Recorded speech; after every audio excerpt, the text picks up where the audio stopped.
What's up guys, TheJordude here, back again with another Shadowverse video, and this one's going to be an episode for TheJordude's basics. And in this video, the topic I want to cover is adapting your play from going first or going second. So going first, going second has been a heated topic in Shadowverse for quite a while now. A lot of people tend to agree that going first gives you an advantage and some extra win percentage because you get the initiative on board. You could go face first, you could choose if you want to trade, you get your play point first, and all of that. So a lot of people think going first is better, which I guess I agree. Going first does seem to be better, especially right now in this format because it's so board control heavy, and everyone's playing neutrals and stuff. But going second could also be favorable sometimes if the game's going to the mid to late game. Having that little bit of extra value with that extra evil point and the extra card does help out a lot if you're able to stabilize early in the game and fight for board. Sometimes you could even get the initiative if your opponent had a really bad turn and had to have either a weak or skip their turn. So yeah, there are some advantages going second. Another thing is that I feel like a lot of people, they play the deck the same way regardless of going first or second. A lot of times you actually have to adjust your playstyle depending if you went first or second. So for example, if you're playing an aggro deck, especially in like an aggro mirror, if you went first, you have the liberty to trade, but you get the mercy of going face a lot of times without being punished as much. Whereas if you're going second, you actually want to be trading a lot more and not racing face, because your opponent went first, they're going to get that damage in before you do. So you have to try to get some value and get the board control and snowball from there with your extra value on your evoing first, etc. I feel like a lot of times, or a lot of players, or especially like more not as competitive players, they may make this mistake of just playing the deck the same way no matter what, rather they're going first or second, and that does cost them some win percentage. So in this video, through example is probably the best way of showing it. I'm going to show you like how I'm adjusting my plays, whether I'm going first or second. And I feel like the best deck to showcase as an example is probably Neutral Blood, because Blood right now, it's really good if you go first because you get the initiative, but going second is okay. You got some good value cards like Hector, Big Knuckle Bodyguard, and things like that. So yeah, I think Blood is a deck that is flexible enough so I can adjust my play based on going first or second, and hopefully I can showcase that for you in this video. So if you guys enjoyed it, make sure you give it a thumbs up and subscribe, and follow me down below in the links in the description for all my social medias. And yeah, thanks for watching guys, and let's move on to some games. Alright, so as I was recording this video, I realized that it's better if I just go through replays of the games I just played rather than live feedback. This way I could go over things more in detail because I get to pause stuff and I'm not under like the pressure of timer or anything like that. So I did explain everything while I was playing this game, but I'm just going to say it again and only show the replay for a better explanation and example.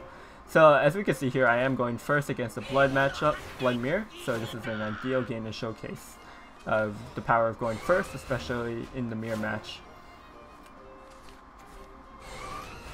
So he gets to play his Goblin first.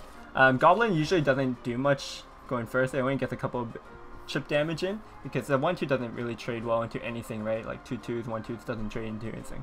So here I'm going to play. I drew the Goblin leader, so of course I'm going to play that, and then I'm going to take the Tove trade here.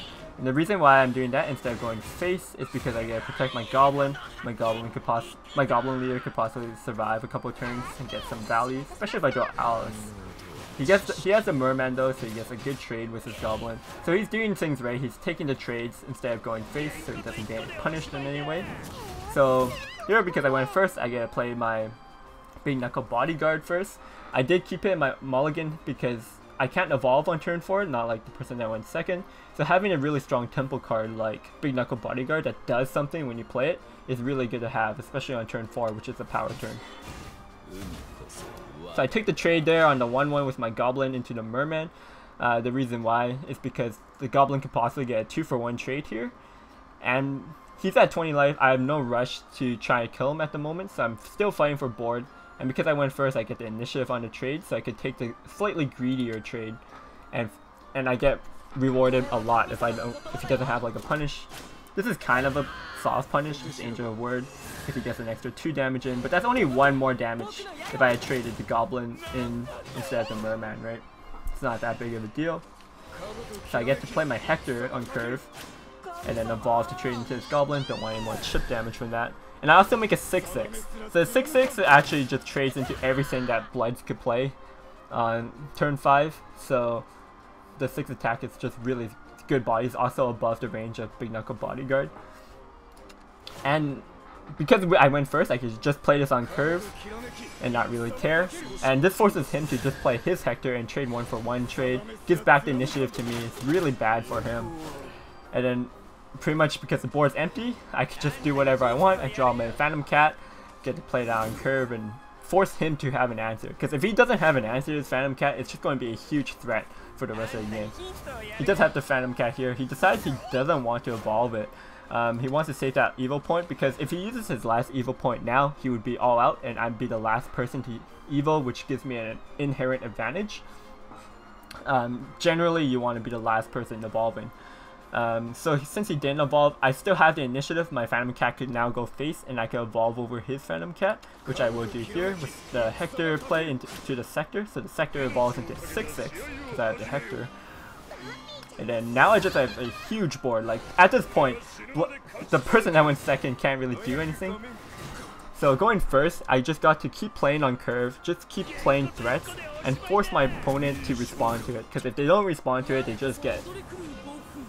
just take tons of damage, like you see here. So he's using the last evil point to trade here. At this point, my opponent is low enough, and I'm at an okay life, 13. I could trade into his Grimnir. He can't get 8 damage from hand. That you just know from understanding people's decks after playing enough. So you get the trade here, and I would take the face damage because I have the initiative. I get to push the face damage, and I can just flood my board. I force my opponent to have some kind of board clear deal with this, and if he has a board clear, he's probably losing his Big Knuckle Bodyguard at the same time, and then that board clear will generally take up most of their turn, and then I get to refill again. And yeah, just by going first, I had the initiative pretty much the entire game. The only time where he had the initiative is when he's opened up with Goblin and then Merman into the trade. Alright, so I finally got a good example of going second. So let's play that, and we could go through my thought processes while playing out this game. This is a Blood Mirror match. Well, not really a mirror. I'm pretty sure he was playing a Spawning of the Abyss version while I'm playing the Phantom Cat. I do think the Phantom Cat's slightly better because it's slightly better going second too, because you have things like your Hectors and the what was that, a 3/5, the 3/5 rush guy. Anyways, doesn't have a one play, so I have the Goblin first. I kept the Alice in my mulligan because on turn 4 you want to be able to play something strong on 4 and evolve it. So that's what Alice is decent. And Alice is like best around turn 4 to get that value, right? So the Goblin doesn't really do much here because he has the Unica. He takes a value trade, which I did last time. However, he doesn't protect his Goblin leader like what I did in my game. So I get to deal with his Goblin leader. So my Unica gets a 2-for-1 because it gets to kill the Goblin as well. However, his Unica could get a 2-for-1 from me as well. Oh yeah, Gruff, that's what his name is.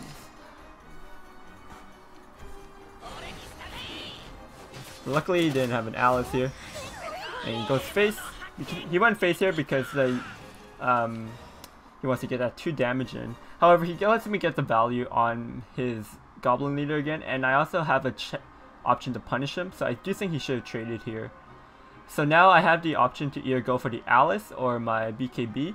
I decided to go for the BKB because I get a full clear here, and I felt like that was better than the Alice. The Alice, I get buffs, and I get to buff my Gruff on the turn that I'm playing it on curve. However, as you'll see, it's not as good to play it next turn because he has a Scarlet.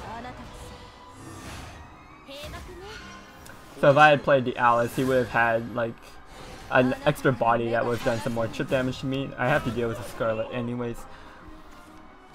Drew the Hector, which is nice, otherwise I would have probably probably play the Lyria, evolve it to trade. And here I pre-evolved the Hector. So the reason why I'm pre-evolving the Hector is when you're going second, you do want to try to turn the initiative and try to get it for yourself. Because a lot of the times, naturally, if you go first, you get the initiative. So by trying to get the initiative through some kind of tempo play, that's how you try to, it's more of a winning play for you. So here I got the tempo through my Hector's Fanfare, and I'm pre-evolving it to 6/6 because it's forcing my opponent to be able to deal with it. And if he's able to deal with it, it's probably taking the entire turn, so I get to keep the initiative. I keep the initiative for my Phantom Cat next turn, and then you start to see the snowball effect, like what you saw from the last game. We know that Bloods don't have anything on turn 6 that could trade into the 6/6 and survive it. So that's why I made the pre-evolve. If it was just a 4/4, he could have just played Baphomet and evolve it to trade into my Hector. And then I would have lost my pressure. I would still have the initiative, but he would be able... I wouldn't have enough pressure on him where he could just play Spawning of the Abyss on turn 6, and then I'd probably die on turn 7, right? So that's why I pre-evolved the Hector. It stops him from playing the Baphomet. And here he's just forced to play Tove and Grimnir. If I didn't evolve the Hector, he could have just evolved his Grimnir and trade over me. However, by pre-evolving now, he would have to evolve the Grimnir and then trade both of his followers, losing his last evil point as well. So making that pre-evolve was a huge difference in this game. Here I go for the on-curve play, get the most bodies on the board, get the most stats.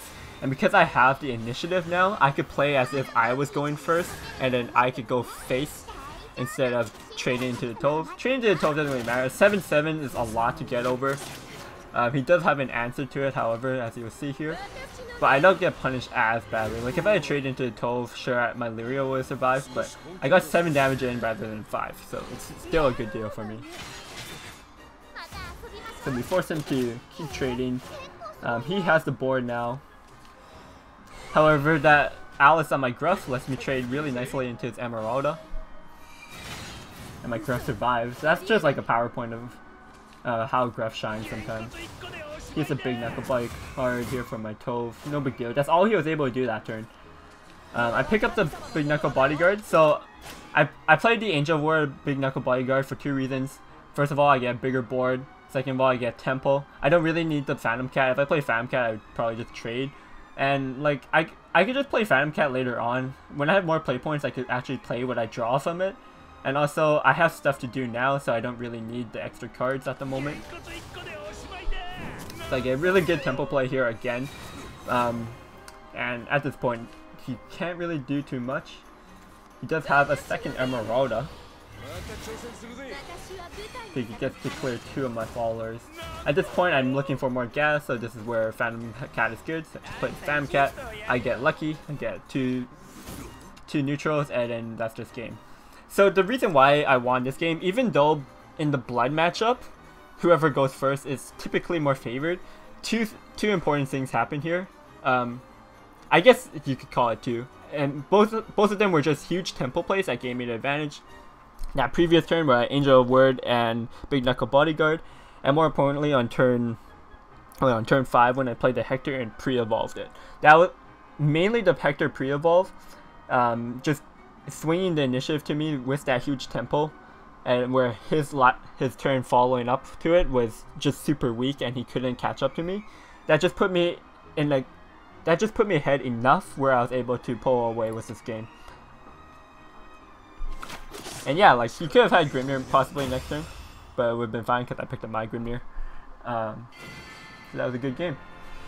And as you can see there, that's just how I played a bit differently, going second rather than going first. Going first, I guess there's not, maybe in those examples it wasn't as great, but going first, typically you had more options. I could have went face more in the first game. Instead, I chose to fight for board because it is a mirror match. You do want to get the board control, and I do have the initiative. I get the decision on that. Going second, you're more or less have to trade most of the time, unless you're that far ahead where you could start going face. At that point for me was when after I got a huge tempo lead, like from turn 5 on, that's when I was able to start going face. But before that, it was just trading. and that's how I was able to win. I think there was a time where I could have went face because he went face, but again, like I said previously, like if you just start racing face, if you went second, you're going to be unfavored there. And yeah, hopefully that gave you guys a bit more insight on adapting your play, whether you're going first or second.